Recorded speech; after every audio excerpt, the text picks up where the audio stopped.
თავი მე-17.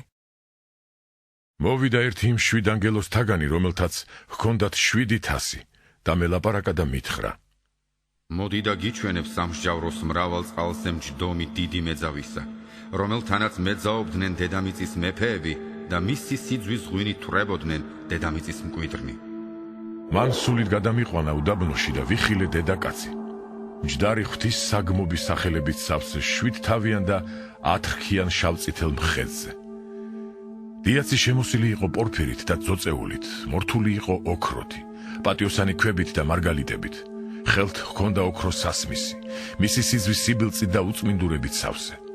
მის შუბლზე ეწერა საიდუმლო სახელი: დიდი ბაბილონი, მეძავთა და დედამიწის სიბილწეთა დედა.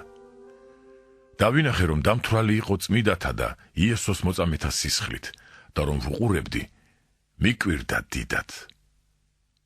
მითხრა ანგელოზმა: რატომ გიკვირს?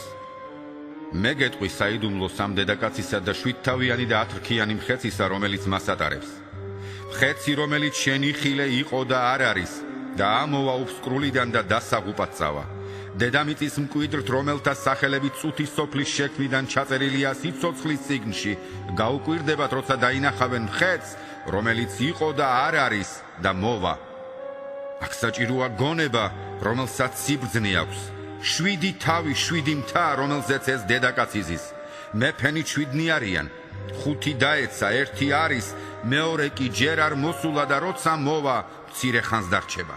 მხეცი, რომელიც იყო და არ არის, მერვეა, 7 რიცხვიდან და დასაღუპად მიდის.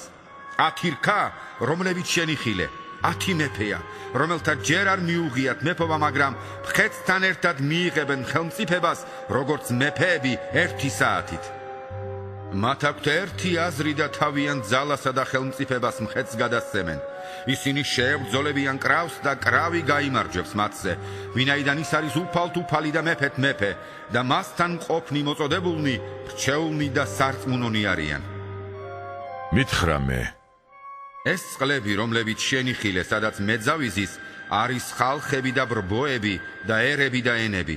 10 რქა შენ რომ იხილე და მხეცი შეიძულებენ მეძავს, დაარბევენ მას და გააშიშვლებენ, მის ხორცს შეჭამენ და მას ცეცხლში დაწვავენ. ვინაიდან ღმერთმა გულებში ჩაუდო, რომ შეასრულონ მისი ნება, შეასრულონ 1 ნება და მისცენ მათი მეფობა მხეცს, ვიდრე არ აღსრულდება ღვთის სიტყვები. ხოლო დედაკაცი, რომელიც შენი ხილე, დიდი ქალაქია, რომელსაც აქვს მეფობა დედამიწის მეფეებზე.